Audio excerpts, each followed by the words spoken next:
உன்னை இருக்க மாட்டேன், ஒளிச்சிருவேன், காணாம பண்ணிடுவேன், இருக்கிறத எடுத்துப்பேன், எப்படி இந்த இடம் உனக்கு வரும் சொல்லுவான். சொல்லட்டும் சொல்லட்டும். கர்த்தர் பார்த்துக்கிட்டே இருப்பார் மேல உட்காந்துக்கிட்டு. ஏன் அவனை விட்டு வச்சிருக்கிற தெரியுமா? அவன் இருந்தாதான் நீ உயர்த்துறத அவன் பார்க்கணும். கர்த்தர் உன்னை உயர்த்துறத அவன் தான் பார்க்கணும். நீங்க என்ன ஜெபம் பண்ணுவீங்க தெரியுமா? கர்த்தாவே அவனை நொறுக்கும், அவனை கொல்லும், அவனை குத்தும், அவனை கொடையும்.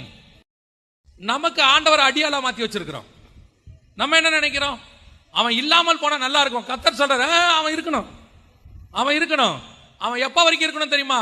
நீ உயர்த்தப்பட்டு உன்னை கர்த்தர் மேல உட்கார்க்கிறத பார்த்து கடைசியா அவனே வந்து உங்ககிட்ட சொல்லணும், கர்த்தர் உன் கூட தான் இருக்கிறாரு, உனக்கு எனக்கு சமாதானம் போயிடலாம், எதுக்கு பிரச்சனை, என்னை மன்னிச்சிரு, நான் வந்து கேட்கிற வரைக்கும் கர்த்தர் உனக்கு உயிரோடு கூட வைப்பார்.